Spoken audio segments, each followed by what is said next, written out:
Hey everybody, this is Rusty again with Collector Auctions, and I have got a new CGC unboxing for you. Now this is a modern pre-screen submission. It is a 9.8 submission, so I'm pretty excited about it. The box is a little light, so I know I've got some in here. I probably didn't make the grade. It's an interesting order. It was kind of all over the place. I had some new books in there that I tried to, hopefully we'll get those 9.8s. I've got some older books in here. I've got some in here that I had a failed 9.8 pre-screen submission before that I went back and reworked and tried to submit again. So I don't know what I've got. I don't know which books actually made it through. Judging by the weight, not all of them did. So we'll find out what we did here in a sec. To give you all some dates on this, I sent this order out in November 6th. They got the box. It arrived there in Florida on November 10th. And it went into CGC's system on the 15th.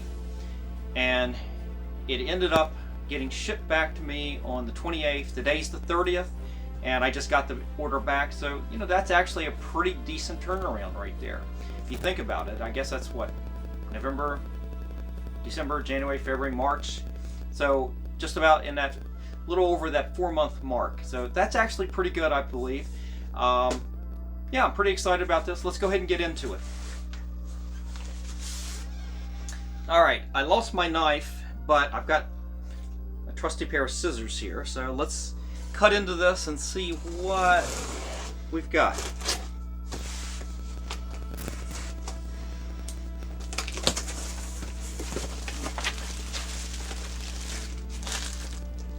Okay, so let's just do a quick count and we'll see how many books we actually did get through. 1, 2, 3, 4, 5, 6, 7, 8, 9, 10, 11, 12, 13, 14, 15, 16, 17.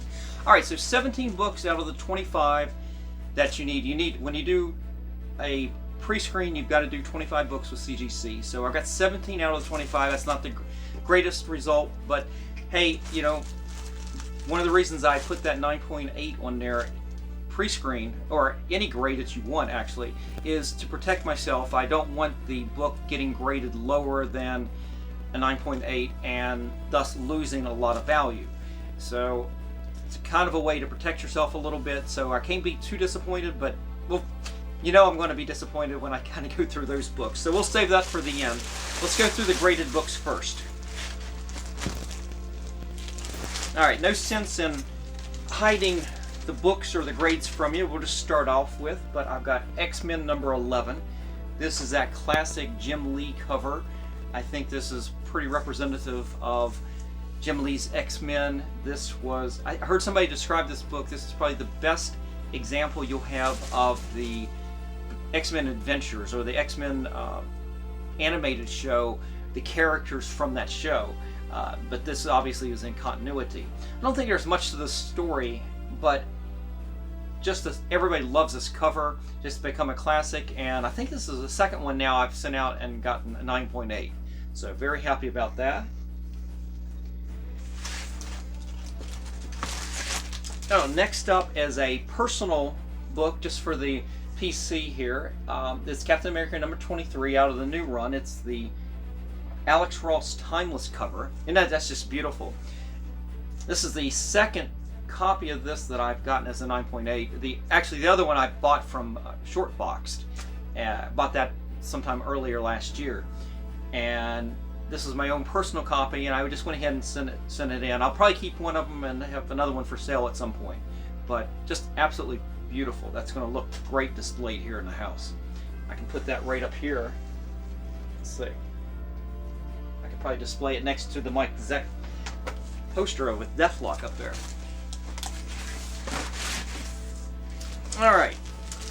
Here's a book I picked up from my LCS. It is the Wonder Girl number 1. It's the virgin cover. It's the foil virgin cover of the new Wonder Girl, or eventually it will be the new Wonder Woman, I suppose. But that was just absolutely gorgeous. I don't think there's a lot of spec on this, although I think is it a ratio or is it just a limited cover? I'm not really sure. But there was a little bit of spec on at the time. Not really sure if there's any much of it there now, but got a 9.8 on that. I'll probably look to move this at some point. We'll see if the value's there. If not, I'll just hold on to it. It's absolutely just gorgeous, though, isn't it? That's just a gorgeous cover. Alright, next up is Fantastic Four Antithesis number 2. This is the Silver Surfer. And this was the only copy of this that I found so far that I've run across that actually looks really, really great. There was definitely some issues along the edge here that I couldn't tell if it was a spine tick or if it was part of the art. I can tell it's right there. And from what I could tell, having seen other copies of this book, it's actually part of the artwork. So it's a little frustrating. But talk a little bit about these timeless covers. They can really pick up, especially these white areas along the edges. This one doesn't have the white area up there, but you can see it over here. But they can really pick up the color rub really easy. And my experience with these has been dry cleaning that has been a little bit challenging, because one of my techniques, I ended up, I wouldn't say I took gloss off the paper, but I definitely did something to it, and you could definitely see where the eraser marks were. I mean, it's not leaving a mark, but it's definitely leaving a burnish on the gloss. So I've learned to be really careful on this white area, and so far I've been doing pretty good with some of these covers. I think this is about the 5th or 6th timeless book now that I've gotten back. I've got 9/8 on. And here's another one. Now this one's really nice. This is Immortal She-Hulk number 1. And this is real timely considering we're getting the TV show pretty soon on Disney+. That's just absolutely gorgeous. I think this was the only copy of this I had as well. Alright, moving on. Alright, I'm a broken record with this, but you guys know that I love facsimile comics of really classic comics, whether they're old Marvel or even old DC. And in this case, I've got an old DC replica here. It reprints Batman number 232. I believe, isn't this the first Ra's al Ghul issue? It reprints that. Gotta admit, I love this cover. Not really, I mean, I love Neil Adams, I love the artwork and everything. It's just, I'm such a Marvel fanatic that I haven't gone and really tried to add the DCs to my collection. There are definitely some prized DCs that I love that I've got in my collection, but they're personal favorites. Nothing really from this, except for a few issues from this era. But that's beautiful right there. Yeah, 9.8 on that. Yet another facsimile cover.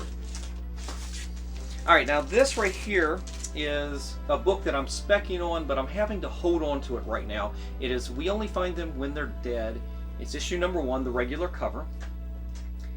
And I can already see I've got the Christian Word cover as well. And that's a Virgin cover. And I think this is either the 2nd or 3rd on both of these that I've gotten 9.8s on. And I'm not sure, I believe this has been optioned, but you know how that goes. You really got to have some big news on shows coming out that before this stuff will start to move, especially on a property that nobody really has never heard about.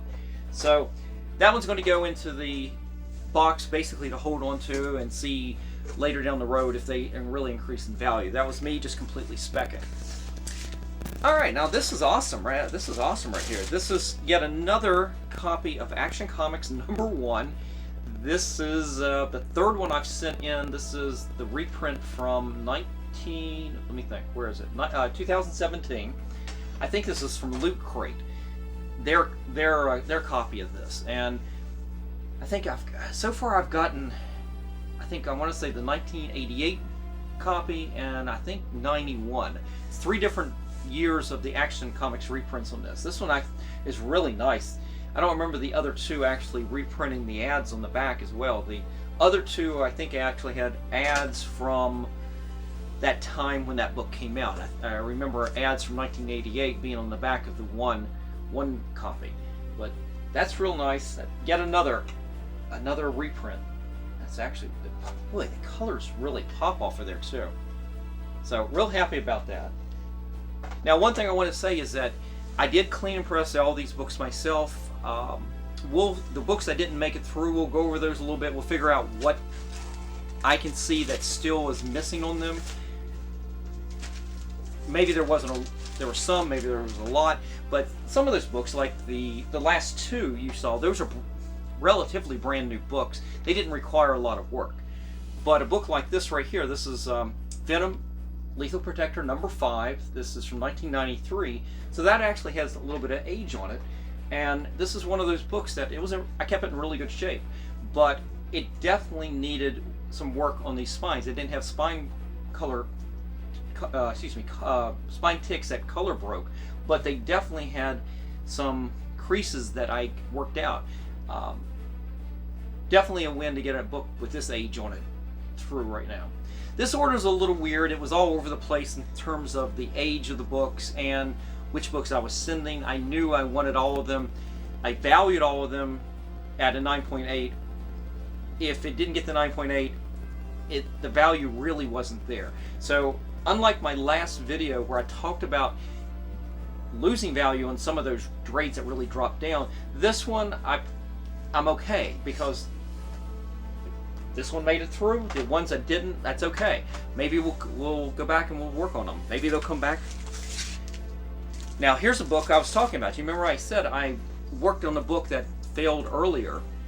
This is a book that failed earlier, and I went back and I reworked it a little bit, and look at that, we got 9.8 on this. This is Radioactive Man from Bongo Comics. This is from 1995, and I don't remember the exact damage on this, but there definitely was a crease somewhere along the way there. I thought I had gotten it out the first time, but it took me a second time on this. And on the last one, I protected myself on that one as well, and I ended up, so it cost me a little bit more money to get this through a second time, but got a 9.8 on that one. That's real nice. I've done really well on these first issues of some of these Simpsons comics, like this. Simpsons Comics number 1, Itchy and Scratchy, Bartman. I've gotten 9.8s on a lot of those. Oh, now here we go. Here we go. Not yet another facsimile. I never had this book. I picked this book up when I was a kid, probably with the issue starting around 18 or 19. But this is the reprint of Sumo Dracula number 10, the first appearance of Blade. That's real popular right now. You know he's coming to the MCU. You heard his voice in the trailer at the end of Eternals. It's coming. It's going to be a thing. I thought this was really nice to pick up. I don't do these facsimile reprints just to hang on all the time. There are times when I buy these pretty inexpensively, and yes, you're never going to get the value that you do from the original, but these books are valuable on their own. So this is a book right here that I could imagine probably could turn around right now, and you could sell this. Fair market value is probably anywhere from $100 to $125. That's not bad. I may be off on that. I'd have to check, but that's actually really nice. I remember picking up a lot of these facsimiles, the ones that I'm showing you right now, at the Baltimore Comic Con. It was my last day there. I was pretty much finished for the day, and I remember that dealers were starting to leave on that Sunday, and when the dealer would leave, somebody else would go over and I'd set up at their place. And this one dealer set up in this one booth. I mean, I spent a lot of time in that particular area, and I never saw the guy there. I would have seen that because I went over everything. And all over the table, he had reprints, facsimile reprints of just tons of books. And one I was looking for was X-Men number 1, the original, the Magneto, from the old X-Men. And he had a stack of those that he had just gotten, and I went through every one of those, and every one of them had a spine tick that I'm going, well, I'm not going to get these if I can get a 9.8. So I passed on all of those, but I did pick up a handful of them, the ones you just saw, and this one right here, I've never owned this issue, but this right here is going to stay in the PC. You gotta love that cover, right? This is the facsimile of Batman number 251, the classic Neil Adams Batman cover. Isn't that just beautiful? Man, I tell you, that I'm going to look at that for a while. That colors on that are just spectacular. That dark, deep blue in the background there, man, that is gorgeous. Yeah, that's absolutely stunning. All right, we got yet another timeless variant here from Alex Ross. This is Strange Academy number 3. This is the one of Stephen Strange. That's very striking. It's amazing how simple. If you look at the close-ups of Alex Ross's colors, it's very... I wouldn't say it's not detailed, but it's so lifelike, and you get up close and you realize, well, it's not that lifelike. I mean, it's just it's a technique, but you pull away from it a little bit, and boy, does that just become completely like a photograph. Oh, here's a good one. Now, I picked this up at the Cards, Comics, and Collectibles up in Reisterstown, Maryland. I picked this up, I believe, over the Thanksgiving... well, no, I guess it wasn't Thanksgiving, because I picked it up, because I sent this in before Thanksgiving, so I guess it was... But I know I picked this up there at the store. This is Oblivion Song number 1. I know that this has definitely been picked up and optioned, and it's got some names attached to it. And I wasn't sure if this was going to get a 9.8. There was definitely a tick over here that I had to work several times to kind of get it out. Obviously, I was pretty successful. Got a 9.8 on that. That one's going to be for sale eventually. I don't have any vested interest in this book, but this right here is something I did just to spec on to help pay for this order, pay for all these orders, actually. All right. Here's one. You don't see me do a lot of Star Wars. There are other collectors out there that are very much more into Star Wars than... I mean, I don't even come close because I don't even touch it. But I did get this. This is Star Wars The High Republic number 1. This is the Walmart edition. And... not sure if there's too much spec on this or not, but I went ahead. I know this was a little bit more limited, so I went ahead and I found this in one of those 3-packs back in the fall, early fall, and in the winter and everything. I'd been stopping at Walmart's picking up some of those 3-packs, and I remember finding this one in one of those, and there was a little bit of value on there, so I decided to go ahead and put that into the order, and got a 9.8 on it. All right, I see my monitor's about ready to turn off. Give me 1 second. Let me fix that real quick. Okay. All right. So, guys, we're down to, it looks like, 1 book left. And this is Jessica Jones number 1. I think this is the regular cover. Is it David? Yeah, David Mack cover. Absolutely gorgeous. David Mack does some of the most beautiful covers you'd ever see. I know that he just recently did a whole slew of covers for Something Skilling at Children's. Absolutely stunning. Stunning. This right here was absolutely beautiful. A little bit of spec on the Jessica Jones. Hopefully they'll end up bringing the character into the MCU that they had on the Netflix show. Absolutely, I love that series. It's probably my favorite of all of the... Well, I like Daredevil too, so I can't say it was Jessica Jones was my favorite, but I enjoyed those equally. So that's nice. I got a 9.8 on that. So that looks like it. That is the books that ended up making it through, getting a 9.8. And what I've got here, raw books between cardboard. So I guess we don't get a... what do you call it, a box for those anymore, but still nicely wrapped. It was well protected. Let's cut into this and see what books didn't make it. I know one of them that didn't make it because I only see one Jessica Jones book here, so I know there's one that didn't make it. And there's tape on this. Tape and comics don't mix.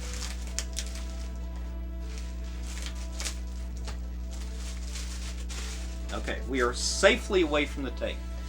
Alright. Oh, this is a big disappointment. If it hadn't been for the fact that a couple orders ago I had already gotten it. My other copy of this I had already gotten as a 9.8. This is a book, I think I can go back and I can get this as a 9.8, but it is Something Skilling the Children, number 16. This is the Bill Sienkiewicz variant. I don't know, I may hold on to this just in case there's another Sienkiewicz signing, like there was a couple years ago when I went down to Heroes Con. You never know. He may show up again. I may hang on to this. I want to work on it. Yeah, I don't know. can't remember if that was the first one I bought or it was the second one, because these orders sometimes in the fall, some of the orders that you sent in October went through super fast, whereas orders that went in September and then in November are really late. So it just took forever to get through. Alright, so one of the facsimiles did not make it through. This is The Flash, number 123, the classic when the two Flashes meet. That didn't make it through. Really? So, my Detective Comics 359 didn't make it through. And that's shocking, because this right here is a better copy than the one that I submitted back during the summer that I got a 9.8 on. And I'm telling you, this was so much better than that book.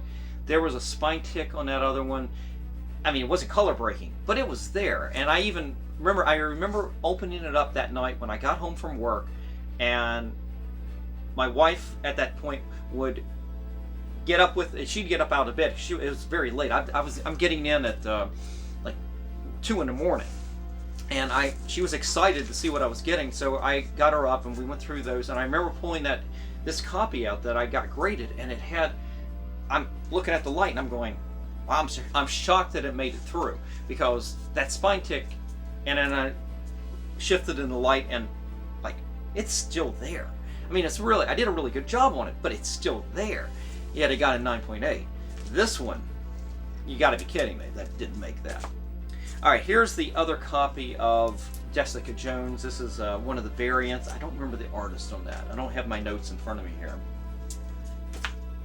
Oh, bummer. Yeah, I don't know. I don't know on this. I'm gonna have to. I'll take a look. I'll take a look at all of these. But this is New Avengers number 27. And I want to say, is this the first issue where Clinton Barton becomes Ronin? Not sure. All right. This is the Saga Jimbo, the Virgin variant of number, is it 20 or is it 21? I think it's 21. And this is, yeah, I've gotten this actually graded. I've got one 9.8 out of this. I bought 3 of these copies, and this one failed before. It's still, I wish I get greater notes on some of these that fail, actually, because I don't know what's wrong with this book. I could have sworn this would have been fine.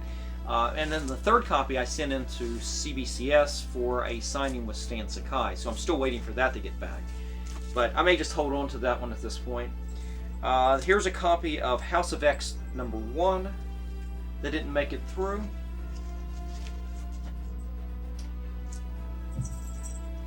And then we've got Department of Truth. This is also issue number 1. It's one of the variant covers.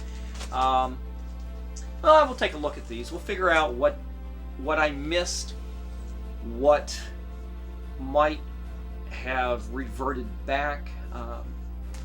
I know that this one was a little suspect. There was a spine tick. I can actually still see a little remnant of that spine tick right there. I thought I got it out pretty good. This may be another result of the quick presses that I'm doing when I work on these spine ticks and everything. I think I'm going to start working on, when I pull them out of the press, leaving them with basically leaving them in the cold press longer so the paper memory will not just revert back to the way it was. I think that's going to be a lot of what's going on these days. I'd had so much good luck with these quick presses that I've been doing that maybe I got overconfident with it, and maybe I need to extend that time a little bit. We'll see. But overall, pretty successful. The books here that didn't make it through, it's not the end of the world. The facsimile ones are more like a PC thing than anything. This one would have been definitely for sale. That one, there's not a lot of value on it unless you get that 9.8, so not getting it, it's fine. I wouldn't know what to do with the 9.6. This one is just a personal, I want to get that another 9.8 on that. But as I said, I may save this, just put it aside. If I ever get a chance to see Stan Sakai again in person, this is a book I will 100% take with me. This one's I've been working with this book several times. Not sure what this one. I know I had some other copies that had problems on. This one I thought was pretty good, but that was just a. This one doesn't mean that much. I don't think there's a lot of spec on that one, but yeah, these variants here, or excuse me, these facsimile ones. Yeah, I like to have those for the PC, and you know, if there's any value on it at some point, you know, they're easy sales. You know, you can make some pretty good money on those. But anyway, guys, that is it. That's the end of the video. Very excited about this. I got some good winners in here, and I got some that the ones that didn't make it through. Hey, that's fine. I'll work with them again, and maybe we'll submit them again someday. But that's the end of the video. You guys have a great week, and I will see you for the next video. Take care, guys.